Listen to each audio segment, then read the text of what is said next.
Bonjour chers enfants, j'espère que vous allez bien.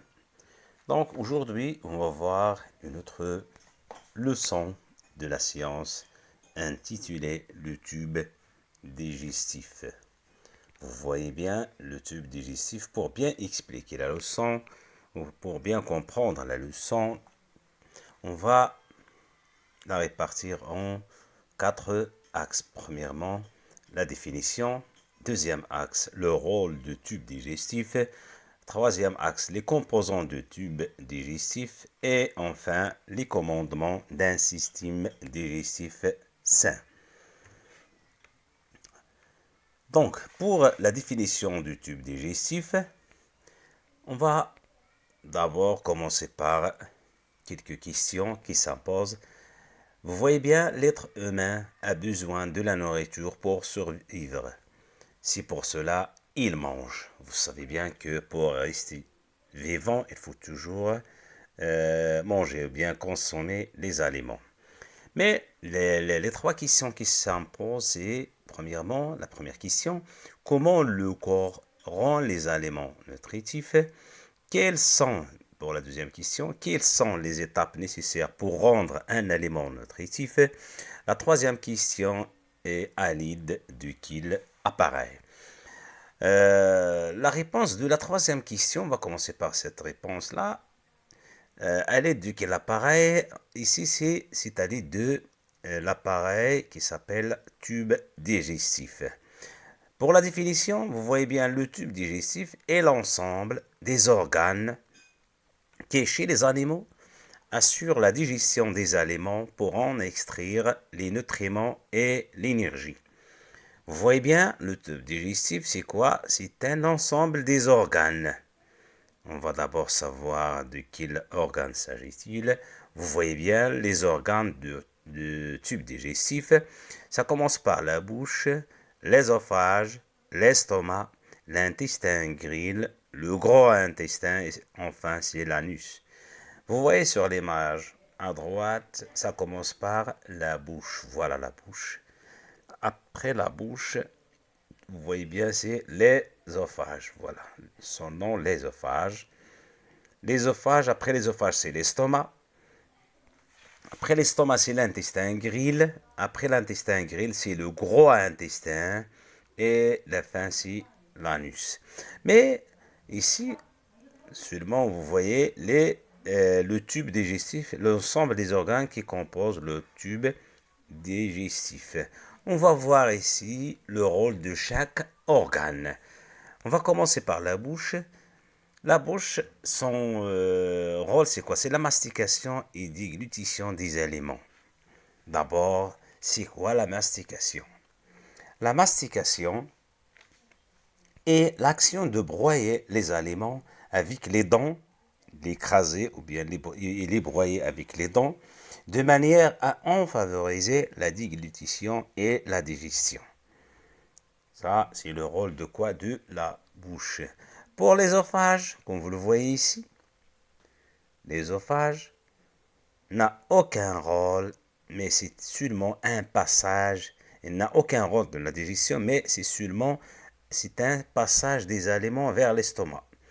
Mais ici, les aliments, c'est quoi? C'est tout ce qu'on mange. Ça s'appelle les aliments. Par exemple, du pain, les légumes, la viande, du lait, etc. Donc, c'est ça ce qu'on appelle les aliments. Tout ce qu'on mange s'appelle les aliments. Donc, ici, l'œsophage, c'est quoi? C'est un passage des aliments vers quoi? Vers l'estomac.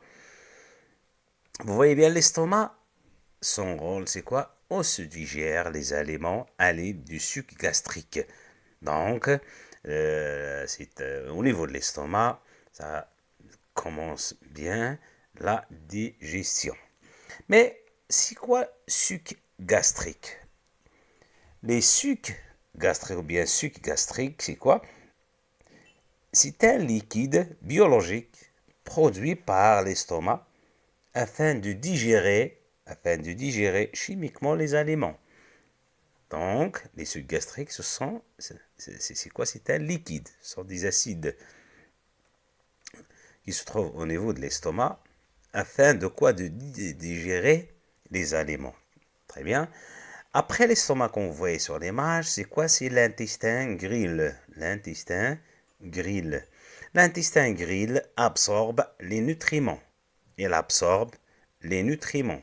Il les absorbe pour les passer au sang afin de les distribuer à toutes les cellules du corps ou bien tous les organes du corps. Mais c'est quoi les nutriments? Les nutriments, ce sont des substances fines, par exemple les vitamines, les protéines, les glucides, les lipides, les sels minéraux. C'est ça ce qu'on appelle les nutriments. Très bien. Donc après l'intestin grêle, on va passer à le gros intestin. Vous le voyez sur l'image, le gros intestin. Son rôle, c'est quoi? Ou bien le côlon, gros intestin ou bien côlon. Il stocke les déchets. Les déchets, ça veut dire les aliments non digérés. Il stocke les aliments non digérés, ce sont les déchets, et absorbe les liquides. Hein? Vous voyez bien que ici, au niveau de le gros intestin, que les liquides s'absorbent. Au niveau de l'intestin grêle, les nutriments s'absorbent, mais au niveau de le gros intestin, les liquides s'absorbent. Les aliments non digérés sont éliminés à l'extérieur du corps par le gros intestin passant par l'anus. Ça veut dire que tous les aliments non digérés sont stockés au niveau de le gros intestin afin de les évacuer hors le corps humain via l'anus. Très bien.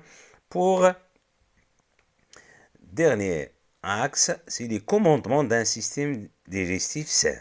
Donc, ce qu'il faut faire pour vivre ou bien garder un système digestif sain. Premièrement, on va commencer par se laver les mains avant chaque repas. Donc, avant de manger chaque repas, ou bien, même si par exemple une pomme, ou bien l'orange, ou bien tout ce qu'on mange, il faut toujours se laver les mains avant de manger. Laver les aliments avant de les consommer. On l'avait déjà vu, par exemple, pommes, oranges, morceaux de pain, tout cela sont des aliments. Avant de les consommer ou bien de les manger, il faut toujours les laver. Bien mastiquer les aliments. Donc, au niveau, la mastication, c'est au niveau de quoi? De la bouche. Donc, il faut bien mastiquer les aliments avant de la déglutition de ces aliments.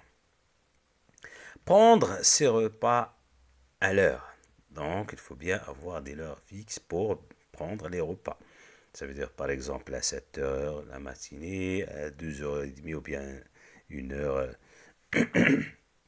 2h30 ou bien on va prendre notre petit déjeuner, le dîner, la même chose. Il faut le prendre, par exemple, 7 heures ou bien 6 heures ou bien 8 heures du soir. Après un repas, on devait attendre de 3 à 4 heures avant d'aller dormir. Donc, il faut toujours faire attention. Il ne faut pas manger et on va directement dormir. Donc, il faut toujours attendre de 3 à 4 heures avant d'aller dormir. C'est très bien. Donc, j'espère que vous allez bien retenir la leçon et à bientôt.